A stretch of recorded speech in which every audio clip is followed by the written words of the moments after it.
Hello guys, welcome back to NFT Inspo. For today's video, here we're going to show you how to fix Acer laptop audio not working. So if you're interested, let's get started. So if you're having problems with your Acer laptop here and audio is not working, well, there are going to be a few things that you could try. So first things first is we want to go ahead and do some basic troubleshooting. So first thing you want to do is you want to make sure that your audio is not on mute. So at the bottom right of your screen, you want to go ahead and click on your audio here and just make sure it's not on mute. So if you do see a cross or X on it, usually it means it's on mute. So you just need to click on your audio here to basically unmute it. So usually that should solve your issue.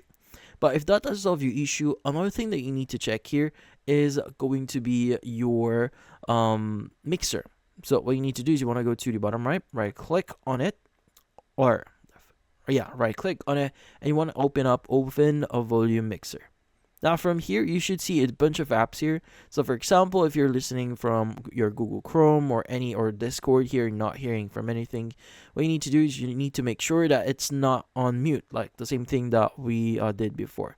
Also, if you have this way below down here, just make sure you have it at like 100 or 50 or whatever volume you want. But yeah, another thing that you need to check here is you need to make sure that you have the latest updates on your PC.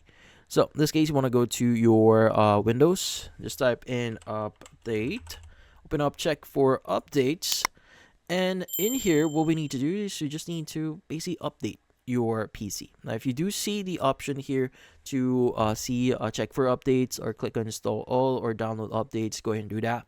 And once you've done that, let's just let your PC restart itself. And typically that would solve any issues you might be incurring on your PC. But another thing you could try doing here is you want to basically change a few things. So again, you want to go to your volume at the bottom right here, and you want to right click on it and go to sound settings. Now from here, you want to scroll down a bit and you want to go to more sound settings. Go ahead and click on it. And from here, what you need to do is you want to go ahead and click on the speaker that you currently have, and you just want to click on the set as default option. Now click on apply and OK. Now sometimes it might not be using the correct headphones or speaker here, that's why you're having problems, but by doing so here, this should solve or help you a lot. Now another thing that you do want to do here is you want to make sure that Windows Audio is actually running, so it's a service on Windows. So you could go to search here, just type in services, and from here, open it up. And you want to go ahead and click on any of the names you have here under names, and just type or press W on your keyboard. And from here, just look for Windows Audio. Now, I want to right click on it and just click on Start. Now, also, another thing you want to do is want to go to Properties and just make sure that you set this to automatic, so you don't have to do this every time you actually want to hear something from a PC. But in this case, that's about it. Hopefully, this video was able to help you. Like and subscribe to NFT Inspo. Thank you for watching.